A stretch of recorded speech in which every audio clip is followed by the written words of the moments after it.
صدق اللہ العظیم وصدق رسولہ النبی الکریم الامین ونحن علی ذلک لمن الشاہدین والشاکرین والحمد للہ رب العالمین۔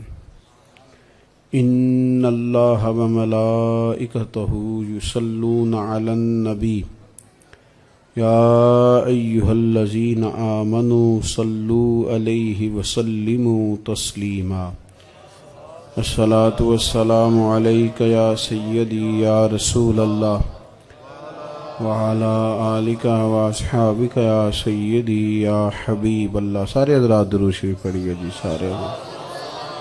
الصلاۃ والسلام علیک یا سیدی یا نبی اللہ وعلی آلک واصحابک یا نور اللہ۔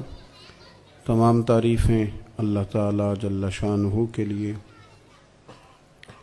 درود و سلام نبی اکرم نور مجسم شفیع معظم آقا کل ختم رسول دانہ سبل احمد مجتبیٰ جناب حضرت محمد مصطفیٰ صلی اللہ تعالیٰ علیہ وسلم کی ذات والا صفات کے لیے حمد و صلوات کے بعد، دوستو، بزرگوں، بھائیوں، علماء کرام، مشائخ عظام، سادات کرام، محفل میلاد مصطفیٰ صلی اللہ تعالیٰ علیہ وسلم کے عنوان کے نیچے اللہ تعالیٰ نے ہم سب کو یہاں جمع کیا ہے۔ کائنات کا مالک ہماری حاضری کو قبولیت کا شرف عطا کرے، اس محفل کو ہمارے گناہوں کی معافی کا ذریعہ بنا دے، ہمارے عقائد پختہ کر دے، ہمارے اعمال درست فرما دے۔ دوستو، کسی دکھی آدمی کو کھانا کھلانا بہت بڑی نیکی ہے۔ غریب آدمی ہو اور وجود پہ کپڑے اس کے کمزور ہو جائیں تو اس کو لباس پہنانا بڑی نیکی ہے۔ دین نے اسے بھی نیکی بتایا ہے کہ کوئی اندھا اگر راستہ عبور نہ کر سکے تو اسے راستہ عبور کرا دیا جائے، چلتے ہوئے روڑا اٹھا دینا بڑی نیکی ہے۔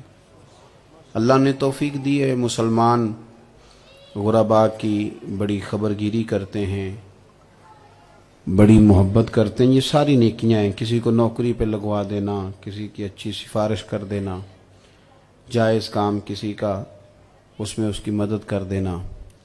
اللہ آپ کو مہنگے مہنگے موبائل دے، لیکن کبھی کبھی اس کو چھوڑ کے بھی کچھ کر لینا چاہیے۔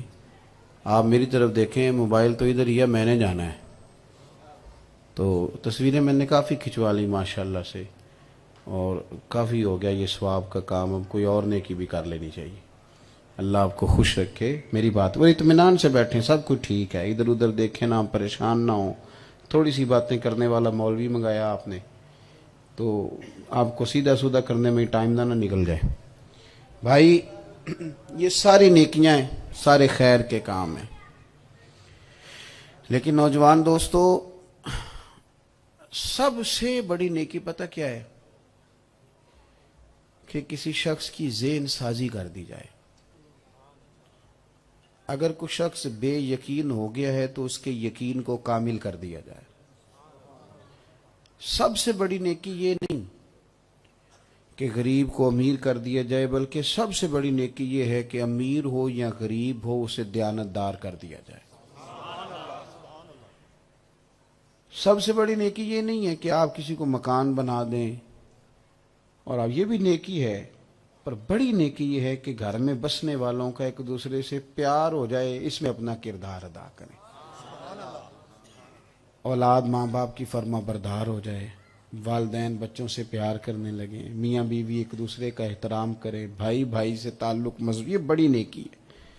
ورنہ آپ کو پتہ ہے مہنگے مہنگے گھروں میں لوگوں کو رات کو نیند کوئی نہیں آتی، بڑے بڑے گھروں میں لوگ بے سکون ہوتے ہیں۔ انسان کی ذہن سازی کر دینا، اس کی تربیت کر دینا، اگر وہ بے صبرہ ہو تو اسے صبر والا بنا دینا، اگر ناشکرہ ہو تو شکر کی تربیت کر دینا، یہ سب سے بڑی نیکی ہے۔ انسانوں کو اطمینان آ جائے، انہیں سکون قلبی آ جائے، ان کی ذہن سازی ہو جائے۔ اللہ تبارک و تعالیٰ نے دنیا میں جو انبیاء کرام علیہم السلام بھیجے نا، وہ انسانوں کی ذہن سازی کرنے کے لیے بھیجے، انہیں قتل و غارت سے، ظلم سے، جبر سے، بے دردی سے، بے راہ روی سے، دھوکے سے، فریب سے، فراڈ سے بچانے کے لیے، لوگوں کو بتانے کے لیے کہ حق کیا ہے، ظلم اور جبر سے لوگوں کی جان چھڑانے کے لیے انبیاء تشریف لائے۔ قرآن مجید یہ بتاتا ہے کہ نبی پاک علیہ السلام کو اپنی امت سے بڑا ہی پیار ہے، اتنا پیار ہے حضور کو اپنی امت کے ساتھ کہ رب فرماتا ہے مشقت میں تم پڑھتے ہو، تکلیف میرے نبی کو ہوتی ہے۔ لَقَدْ جَاءَكُمْ رَسُولٌ مِّنْ أَنفُسِكُمْ، تحقیق تمہارے پاس تم ہی میں سے ایک رسول آئے ہیں، عزیز علیہ ما عنتم، تمہارا مشقت میں پڑھنا میرے نبی کو گراں گزرتا ہے، حریص علیکم، وہ تمہاری بھلائی چاہنے میں جلدی کرتے ہیں، بالمومنین رؤوف الرحیم، مومنوں پہ رؤوف بھی ہیں اور رحیم بھی۔ حضور چاہتے تھے جلدی سے میری امت کو بھلائی ملے، مشقت نہ انہیں کوئی آئے۔ سب سے بڑی مشقت وہ ہے جب بندہ دوزخ میں ڈال دیا جائے گا، اللہ معاف کرے، سب سے بڑی مشقت وہ ہے۔ حضور کی سب سے بڑی خواہش یہ تھی کہ لوگ جہنم سے بچ جائیں اور جنت میں چلے جائیں، اس کے لیے حضور جد و جہد کرتے۔ تڑپ لگ جاتی ہے نا بندے کے دل میں کسی چیز کی، باپ بوڑھا ہو گیا، بہنیں بڑی ہو گئیں، گھر میں غریبی ہے، تو میں نے دیکھا بھائی پردیس چلے جاتے ہیں، ساری زندگی وہاں گزار دیتے ہیں، پچھلوں کو پالتے ہیں، اپنا تو بیچارے 35 سال کمبل بھی نہیں بدلتے، جس میں گئے ہوتے ہیں وہی رہ جاتا ہے۔ یہ ساری محنت کرتے ہیں۔ میری طرف دیکھو بیٹے، جب شرط یہ ہے کہ تڑپ لگ جائے، اسے احساس ہو جائے کہ میرے گھر میں غریبی ہے، یہ تڑپ ایک عام آدمی کو لگ جائے کہ میں نے دیکھا ہے غریب آدمی کا شوق بن جائے نا میرے بچے پڑھ جائیں، بڑے ہی جتن کرتا ہے، کرائے کا مکان لے لیتا ہے شہر جا کے، لیکن بچے پڑھانے۔ تڑپ جو لگ گئی، ایک تڑپ مدینے والے محبوب کو بھی تھی، وہ تڑپ حضور کو ساری رات رلاتی تھی، دعائیں مانگتے تھے، سارا دن حضور کو وہ تڑپ لے کے گھومتی تھی۔ کبھی عکاس کی منڈیوں میں چلے جاتے، او لوگوں کلمہ پڑھ جاؤ، کبھی اپنے برادری قبیلے خاندان والوں کی دعوت کر کے کہتے سارے آ جاؤ مسلمان ہو جاؤ۔ کبھی حضور طائف چلے جاتے، ایک بندہ آیا تب بھی، 1000 بندہ آیا تب بھی، حضور کہتے کہ تمہارے ذہن بدل جائیں۔ آج جو نعرے ہمارے ہاں لگائے جاتے ہیں نا، یہ تھکے ہوئے نعرے ہیں، تھکے ہوئے۔ مثلا ہم نعرہ سنتے ہیں کہ جناب بنیادی ضرورتوں کی بات ضرورت ہے انسان کو، روٹی کپڑا اور مکان مل جائے تو ٹھیک ہے، باقی ضرورتیں اس کے ساتھ ہیں۔ تو میں کہتا ہوں روٹی کپڑا اور مکان تو جیل میں بھی مل جاتا ہے، پھر بندہ قیدی کیوں ہے؟ روٹی بھی ملتی ہے، کپڑے بھی ملتے ہیں، رہنے کو چھت بھی ملتی ہے، یہ تو پردیس میں بھی ملتے ہیں، تو پردیسی کیوں ہے؟ وہ بندہ روٹی کپڑے کے ساتھ زندہ نہیں رہتا، بندہ پیار کے ساتھ زندہ رہتا ہے، بندہ اپنوں کے ساتھ زندہ رہتا ہے، بندہ اپنوں کے بیچ زندہ رہتا ہے۔ اس کو گھر سے نکلنے لگے تو کوئی بچہ ہو ضد کرنے والا جو کہے ابا میں نے بھی جانا ہے، یہ چیز بندے کو زندہ رکھتی ہے۔ وہ گھر لوٹنے لگے تو اسے فون آئے، آنا نہ جب تک میری آئس کریم نہ آئے، یہ چیز بندے کو زندہ رکھتی ہے۔ کبھی ابا ڈانٹے، کبھی بڑے بھائی کا غصہ دیکھنا پڑے، کبھی چھوٹے کو منانا پڑے۔ آپ کی جب ذہن سازی ہو جاتی ہے نا، ایک دوسرے سے پیار بڑھ جاتا ہے۔ وہ کب ہوتا ہے؟ جب بندہ اللہ والا ہو جائے، جب بندہ رسول اللہ کا غلام ہو جائے، جب بندہ دین کے اصولوں کو اپنے اوپر طاری کرنے والا بن جائے۔ ہمارا پتہ مسئلہ کیا بن گیا ہے؟ بلا لیا کسی نے کسی دوست کو روٹی پہ، اس نے کہا روٹی کھلانی ہے، اس نے پھل بھی کھلایا، اس نے 4-5 قسم کی بوتلیں بھی لا کے رکھی، اس نے جناب فروٹ بھی منگا لیے، سارا کچھ اس نے منگایا، روٹی نہیں منگائی۔ تو باہر نکل کے کوئی بندہ کہے گا کہ روٹی کھا کے آیا ہوں، بولیں تو کہے گا میں نے تو اتنا مہنگا پھل کھلایا ہے، آئس کریم بھی کھلائی ہے، فلانی شے بھی دی ہے، تو لوگ کہیں گے بھی بلایا تھا تو نے روٹی کے لیے، تو روٹی تو کھلائی نہیں۔ آپ میری بات کو سمجھیں، انبیاء کرام دنیا میں تبلیغ کے لیے آئے، آپ حضور کی نعت بھی پڑھیں کمال بات ہے، حضور کا نعرہ بھی لگائیں کمال بات ہے، لیکن جو تربیت مدینے والے نے دی، جو ذوق حضور نے دیا، جو ہمیں سمجھایا، جو اصل ہے، جو روح ہے، جو پیغام ہے، وَدَاعِيًا إِلَى اللَّهِ بِإِذْنِهِ وَسِرَاجًا مُنِيرًا، حضور تو اللہ کی طرف دعوت دینے والے ہیں، تو اصل کام کرے ہی نا۔ حضور کا تو شوق ہے کہ اصل کام کیا جائے۔ حضور تو اس کے لیے 2 ہفتے نبی پاک نے گزارے ہیں طائف کے میدان میں، ایک بندے نے بھی کلمہ نہیں پڑھا۔ 2 قسم کی تقریریں ہوتی ہیں، ایک تقریر میں آپ کے ساتھ کر رہا ہوں، ایک تقریر میں جمعے والے دن کرتا ہوں، محفل میں کرتا ہوں، اللہ مجھے معاف کرے، کروڑ دفعہ سمجھانے کے لیے بات کر رہا ہوں۔ ایک تقریر آپ کے ساتھ ہے، جس طرح کی میرا من آیا میں کر کے چلا جاؤں گا، خدا نخواستہ مجھے پتہ چل گیا میرا چھوٹا بھائی یا میرا بیٹا وہ سگریٹ پینے لگ گیا، تو اب میں اس طرح کی تقریر نہیں کروں گا سامنے بٹھا کے، اب میں اس کو اکیلے میں بلا کے اس کی منت کروں گا، ہو سکتا ہے پگڑی بھی پیروں میں رکھ دوں، پتر مہربانی کر کمائی نہ ضائع کر دینا ساری عمر کی۔ اس کی ماں شاید ہو سکتا ہے روئے، دوپٹہ رکھے، او مہربانی کر، اس نے وعدہ کر لیا، غلطی ہو گئی تھی، بھول گیا تھا، آئندہ نہیں کروں گا، پر وہ تو چلا گیا کمرے میں وعدہ کر کے، ٹھیک ہو گیا، ابھی بھی بات ختم نہیں ہوئی۔ پھر ابا مصلی بچھا لیتا ہے، پھر اماں مصلی بچھا لیتے، اللہ اس کو ہدایت دے دے، مالک اس پہ فضل کر دے، اللہ یہ کل کمائی ہے یہ اجڑ گئی تو میں تو کسی کام کا نہیں۔ ایک تبلیغ یہ ہے جو میں گھر میں کر رہا ہوں، ایک وہ ہے جو میں قوم سے کر رہا ہوں، آپ میری بات سمجھ رہے ہیں؟ یہ جو تبلیغ ماں باپ کرتے ہیں نا، اس سے کئی گنا بڑھ کے مدینے والے محبوب اپنی امت کو تبلیغ فرماتے ہیں۔ یعنی دن کو حضور جا کے پیغام دیتے کہ دین قبول کر لو، اور رات کو مصلی بچھا کے روتے، اللہ ان کے دل دین کی طرف موڑ دے، اللہ یہ ان کو پتہ ہی نہیں یہ کیا کر رہے ہیں، اللہم اہدی قومی فإنہم لا یعلمون، اللہم اہدی قومی فإنہم لا یعقلون، یا اللہ انہیں ہدایت دے دے، انہیں پتہ کوئی نہیں یہ کیا کر، انہیں عقل کوئی نہیں یہ کیا کر، اللہ انہیں ہدایت دے دے، سمجھ دے دے۔ تڑپ 2 ہفتے حضور رہے طائف میں، ایک بندے نے بھی کلمہ نہیں پڑھا، آخر پہ انہوں نے روڑے مارے، آخر پہ روڑے مارے، ہائے، پہاڑوں کے فرشتے نے حاضر ہو کے عرض کی، مالک فرماتا ہے محبوب اگر آپ کہیں تو ان طائف والوں کو 2 پہاڑوں کے بیچ رکھ کے پیس نہ دے، ہمارے ہاں معاف وہ کرتا ہے جو کمزور ہو، کمزور ہو تو کہتا ہے ٹھیک ہے، پھر اللہ وہ بھی تو عدالت لگنی ہے نا، اس نے معاف نہیں کیا، یہ کمزور پڑ گیا ہے۔ ہمیشہ معاف کرنے کا معنی یہ ہے کہ بندے کے پاس طاقت بھی تھی، تگڑا بھی تھا، ہاتھ بھی پڑتے تھے، پھر بھی معاف کرے تو پھر معاف کیا ہے، قابو آ کے معاف کیا تو وہ معاف نہیں کیا، وہ تو ہار گیا۔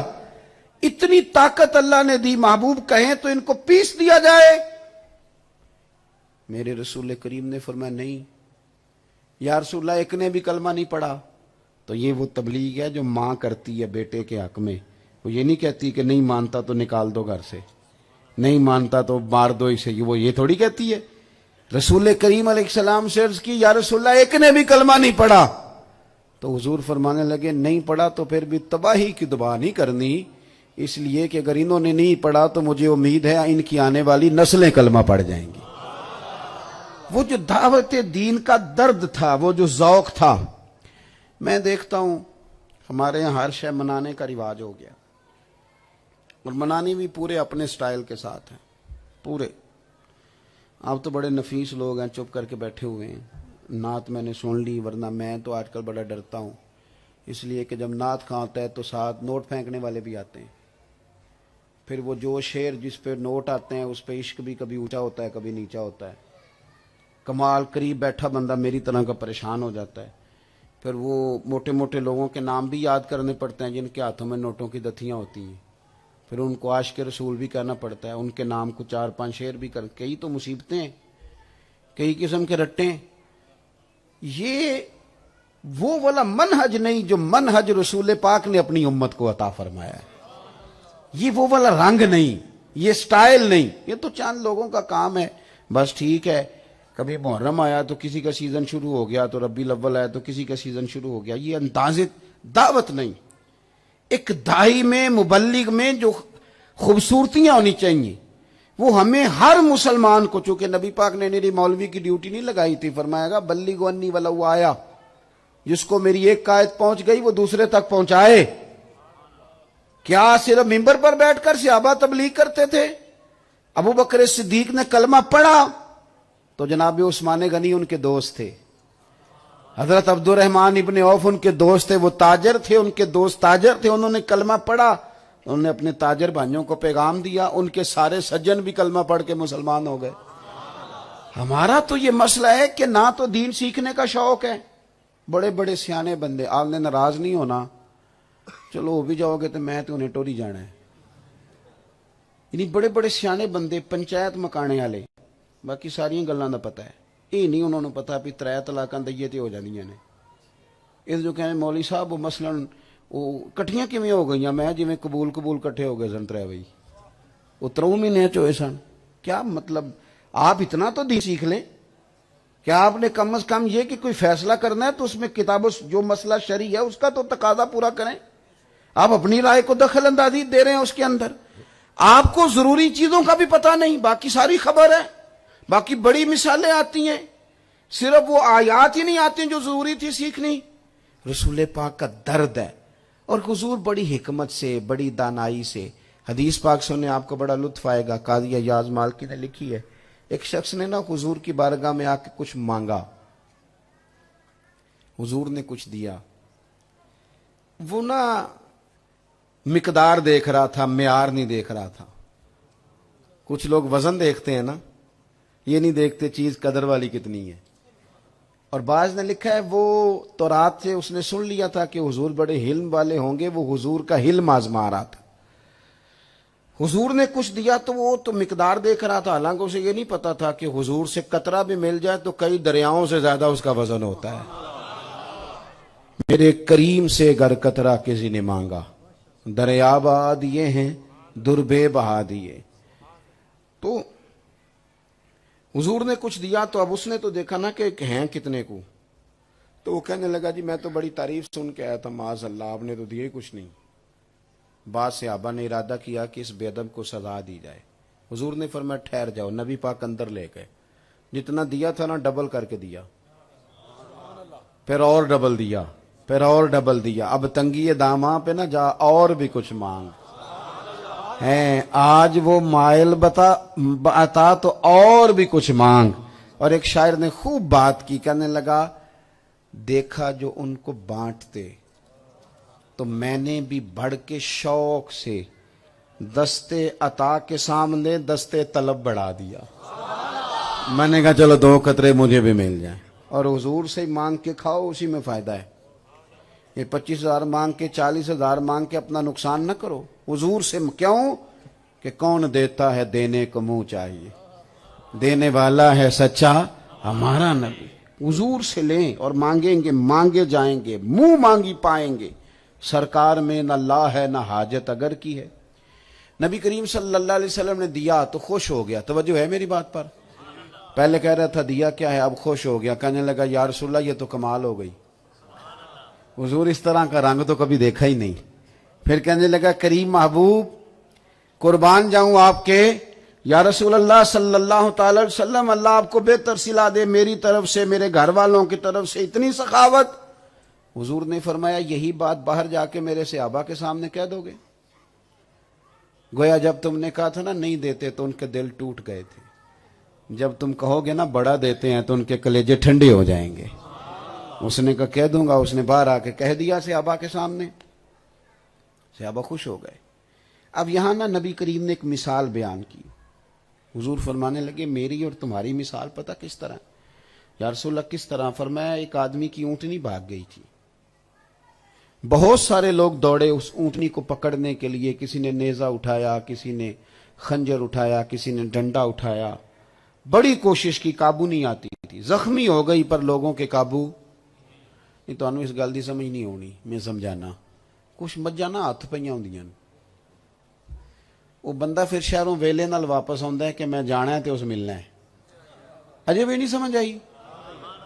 تسی اس غلطی چو کہ سانو پیر صاحب کدھر پینڈو نہ سمجھ لین. تسی مینوں پینڈو سمجھو نا, میں بڑا پکا پینڈو جے, مینوں سمجھو نا تسی پینڈو جناب. وہ کئی دفعہ نا مجھ میرے ابا جی نے, میں ایک دن بڑا زور لایا, میں کیا اسی گئے ساں کدھر, میں کیا سویرے چلیں گے, کہنے نہیں پترا مجھ نہیں ملنی منڈیاں کولوں. تو مجھے یاد آ گئی بات.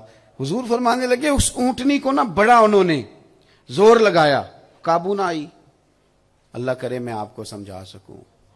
میرے محبوب فرماتے ہیں میری اور تمہاری مثال اس طرح ہے، لوگوں کے قابو اونٹنی نہ آئی، پھر اس کا اپنا مالک آ گیا، اس نے زمین سے تھوڑا سا چارہ اٹھا کے دکھایا تو اونٹنی دوڑی ہوئی آئی، پھر اس نے اس کی پشت پہ ہاتھ پھیرا اور سوار ہو گیا، کہنے لگا تم نے بلا وجہ میری اونٹنی کو تکلیف دی، اونٹنی میری ہے، سنبھالنے کا طریقہ بھی مجھے ہی آتا ہے۔ گویا حضور فرمانے لگے یہ امت میری ہے، ان کو کیسے سکھانا ہے یہ طریقے بھی اللہ نے مجھے ہی عطا فرمائے ہیں۔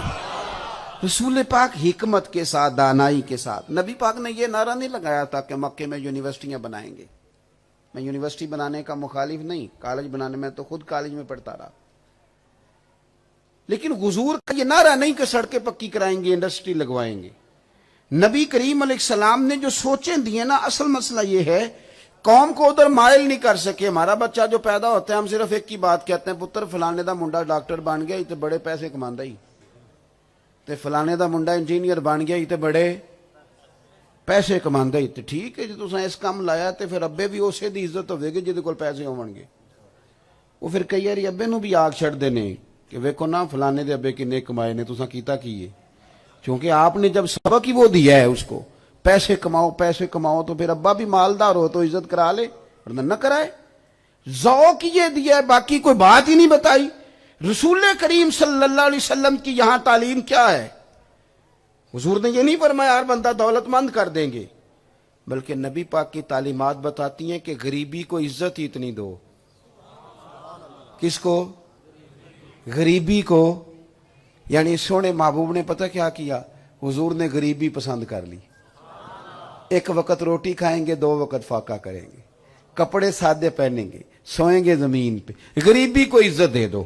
ساری دنیا کی عورتوں کے لیے جائز ہے جتنا مرضی سونا پہنے، لیکن میرے کریم محبوب کی شہزادی ملکہ کونین نے، حضرت فاطمہ نے پہن لیا تھا سونے کا لاکٹ، تو حضور کے چہرے پر ناراضگی آئی تھی۔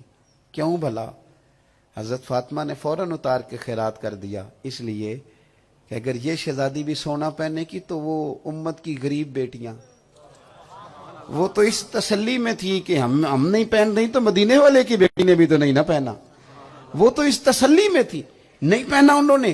حضرت عائشہ صدیقہ کہتی ہیں میں اس محبوب کے گھر میں رہتی تھی جو کائنات کا مالک ہے، پر مہینہ ایک چاند آیا پھر دوسرا آ گیا، پر حضور کے گھر میں چولہا نہیں جلا، کھجور کھا لیا، دودھ پی لیا، سو گئے۔ غریبی عزت والی کر دی۔ ہمارے ہاں نقص پتہ کیا واقعہ؟ عزت کرانے کے لیے بھی پیسوں کی ضرورت ہے، نوٹوں کی ضرورت ہے۔ ہم نے نا جب سے کئی میں نے دیکھے ہیں، وہ کہندے میں نا جی بھرا نو آکھیا تو بچی دی شادی کر، اپنا منڈا چونکہ مالدار ہے وہ کدھر اور ویان لگا ہے، بھرا نو آکھیا تو بچی دی شادی کر، میں تیرے نال تعاون کراں گا۔ میں کہ کہدا تعاون ہے، یہ تو کوئی اور بھی کسے کر دینا سی، کاش تو اسے اپنی بہو بنا لیتا، غریبی کو عزت دیتا، لیکن یہ رنگ ہی نہیں، یہ انداز ہی نہیں، طبیعت ہی نہیں۔ حضور نے نا غریبی کو عزت دی، غریبی کو۔ حضرت سعد انصاری کہتے ہیں ایک مزدور آیا نبی پاک کی بارگاہ میں، مزدور ہاتھوں پہ چھالے، اس نے آ کے سلام لی۔ میں نے دیکھا ہے غریب بیچارے ڈرتے ڈرتے پیچھے پیچھے رہے، وزیروں سے بھی ڈرتے ہیں، پیروں سے بھی ڈرتے ہیں، ڈرتے ہیں۔ ان کی باری آئے تو پیر صاحب بھی جلال والے ہو جاتے ہیں، تو پیچھے پیچھے نا سلام لی حضور سے، تو اس نے ہاتھ ملایا تھا، اس نے سلام لے کے پیچھے کرنا چاہا تو نبی پاک نے اس کا ہاتھ تھام لیا۔ نہیں آپ سمجھے نہیں، نبی پاک نے ہاتھ تھام لیا، حضور نے ہاتھ تھام لیا، نبی کریم نے۔ اللہ اکبر، جس پر حضور کی نظر کرم ہو جائے۔ وہ ایک شاعر نے کہا تھا تیری ایک نظر کا کمال ہے اور میری زندگی کا سوال ہے۔ حضور نے ہاتھ تھام لیا، اور تھام کے نا تو رسول پاک نے چھالے تھے نا، فرمایا یہ کیا ہے، یہ تیرے ہاتھوں پہ کیا ہے؟ عرض کرنے لگا سونیا غریب آدمی ہوں، پھاوڑا چلاتا ہوں، کئی چلاتا ہوں، بیلچے سے کام کرتا ہوں، تو مزدوری کر کے ہاتھوں پہ چھالے پڑ گئے۔ قربان جائیں جس محبوب کے قدم حضرت جبریل چومے، اس محبوب نے نا مزدور کا چھالوں والا ہاتھ چومنا شروع کر دیا۔ اتنی عزت جب غریبی کو ملے لگتا یوں ہے کہ بڑے امیروں کا بھی دل کر رہا تھا کاش آج غریب ہوتے. یہ والی شان میسر آتی جب آپ اعزاز دے دیتے ہیں. یہ تو تعلیمات ہے نا, یہ حضور نے جو فکری اور نظریاتی تربیت کی ہے, اس تربیت کو جب تک امت نہیں اپناتی, نوٹ جتنے مرضی کما لے, گھر جتنے مرضی اونچے کر لے, لے آئے جتنی مرضی سہولیات, آپ نے ترقی سڑکیں پکی کرنے کا نام رکھ لیا ہے. ذہنی ترقی تو ہے ہی نہیں, وہ تو تنزلی ہے, وہ تو لالچ کا رشتہ, ہر بندے کا رشتہ لالچ کا. آپ یقین کریں, میں نذرانے کا مخالف نہیں. نبی پاک صلی اللہ علیہ وسلم نے حضرت عمر کو دیا تو حضرت عمر نے کہا حضور ضرورت نہیں. فرمایا جو خود سے ملے وہ تو اللہ کی طرف سے ہے, وہ رق بخاری میں موجود ہے, میں اس کا مخالف نہیں. لیکن ڈیمانڈ کس بات کی ہے, مطالبہ کس بات کا ہے؟ یعنی ہر جگہ بہت سارے لوگ فون کر کے کہتے ہیں, وہ کہتے ہیں جناب آپ کو تقریر پہ بلانا ہے تو پیسے کتنے؟ مہربانی فرمائیں, اللہ آپ کو خوش رکھے. کٹھے ڈک دیو نا جی, کھلارنے پھر کٹھے کرنے کیڈا مشکل کام ہے. اللہ آپ کو جو تشریف رکھے, اللہ تعالیٰ جزائے خیر دے. میں پیسے دے خلاف شروع ہویا, تسی میرے نال یہ کام شروع کر لیا, کمال ہو گئی نا, اور فوراً اسی موقع پہ. اللہ آپ کو سلامت رکھے. یہ بھی ایک بڑا سلسلہ ہے. بہرحال میں جو بات آپ کو سمجھانا چاہتا ہوں اس پر آپ غور کریں. اگر زندگی میں ہر تعلق, وہ کئی سنگی فون کر کے, ایک میں نے فون کیتا بڑی دور سے جنوبی پنجاب سے, پیر صاحب پیسے کتنے لمنے تقریر دے؟ میں کہا 1.25 کروڑ. کہندے بہت مہنگے ہو. میں کہا وکنے تے بندہ چاجنا تے وکے نا, 25,000 تے کی وکنا ہویا؟ اتنا تو ہمارا ریٹ ہی نہیں, ہم تو رسول پاک کے نوکر ہیں, تو بڑے مہنگے لوگ ہیں بھائی. اب تیرا خیال ہے 20-25 پہ بکیں گے؟ نو نو نو. والا حضرت فاضل بریلوی چلے گئے نا دکان سے تیل لینے سرسوں کا, دکاندار سے کہا یہ بوتل تیل کی بھر دو, کتنے پیسے؟ تو کہنے لگا جی 5 آنے کی ہے, آپ ہمارے عالم ہیں, چلو آپ 3 آنے دے دیں. فرمایا تو پورے 5 رکھ, میں اپنا علم 2 آنے کا نہیں بیچا کرتا.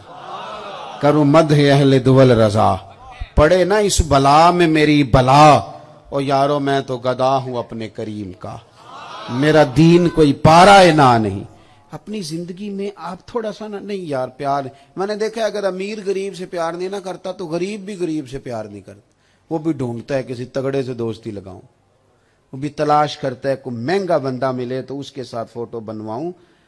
آپ مجھے بتائیں, اگر تھوڑا سا آپ اس سمت اپنے آپ کو دوڑائیں, مزاج بنائیں, ان نظریات کی روشنی میں جینا سیکھیں, آپ یقین کریں زندگی آسان ہو جائے گی, زندگی مزیدار ہو جائے گی. آپ کو یہ ہمارے ہاں نا ایک بہت بڑا مسئلہ ہے آج کل, اس کا بڑا عروج ہے, وہ ہے شہرت کی طلب, فوٹو کا شوق, سیاسی سماجی فلائی فلانا فلانا فلانا, یہ چیزیں بننے کا شوق, مسجد میں ٹائلیں لگوا کے اوپر نام لکھوا دینا, اور جناب پانی, ٹھنڈے پانی کا جناب کسی نے انتظام کر دیا, نیچے لکھا ہے فلانا فلانا صاحب. وہ میں نے ایک سے کہا یہ کہ میں سال ثواب کے لیے نام لکھوایا ہے, تو میں نے کہا کوئی نہیں بولتا, آپ نیت کر لیں, اللہ کو پتہ ہے کس کے ثواب کے لیے لگایا ہے. اب تو ختم شریف کی محفل میں پرچی آتی ہے کہ آپ پڑھ دیں اتنے لاکھ قرآن پاک. میں نے ایک جگہ کہہ دیا جو پڑھا پڑھایا ہے, کہنے تسی دسیا نہیں. میں کہا کنوں دسنا ساجے, یہ تے رب نوں دسنا سی تے انہوں تے پتہ ہے انہاں کی پڑھیا, تے جو قوم نوں دسنا سی تے پھر ثواب کو نہیں ہونا. میری بات کی سمجھ آ رہی ہے؟ آپ جب تک اپنی زندگی اخلاص والی نہیں کرتے, دین ہمیں یہ کہتا ہے کہ مخلص فی اللہ ہو جاؤ, مخلص, رضائے الہی مقصود ہو آپ کا. آپ جب تک اپنی ذہن کو تبھی, ورنہ تو انسان کا ہر بندے سے دکاندار اور گاہک کا رشتہ ہے. پھر تو وہ دیکھے گا کہ میرا سودا مہنگا کون خریدتا ہے, پھر تو کمپنیاں عمرے بھی کرائیں گی, پھر تو کئی کے لالچ بھی آئیں گے, پھر تو بڑے بڑے تحفے بھی آئیں گے. لیکن اگر آپ کا رضائے الہی کا رشتہ ہے, بات بس میری مکمل ہو گئی, میں نے اب سمیٹنی ہے. 100 گھر تھے پورے مدینہ شریف میں, 100 غریب گھر, آبادی تھوڑی ہوتی تھی. اب تو ہم نے آپ کا تھوڑا سا گاؤں گھوما ہے تو پتہ چلا ہے کہ گاؤں بھی گھومنے کا بھی کام ہے. ورنہ یہ ہے کہ چھوٹا سا گاؤں ہوتا تھا تو ہر بندے کو, نیا بندہ گاؤں میں آتا تھا تو لوگ پوچھتے سن پرانا ہے کسی دا. تھوڑی آبادی ہوتی تھی, ہر بندے کا پتہ ہوتا تھا یہ کون ہے, خبر ہوتی تھی. مدینہ شریف جتنی آج کل مسجد نبوی اور اس کا احاطہ ہے, بعض تاریخیں کہتی ہیں کہ اتنا کل مدینہ منورہ تھا. تو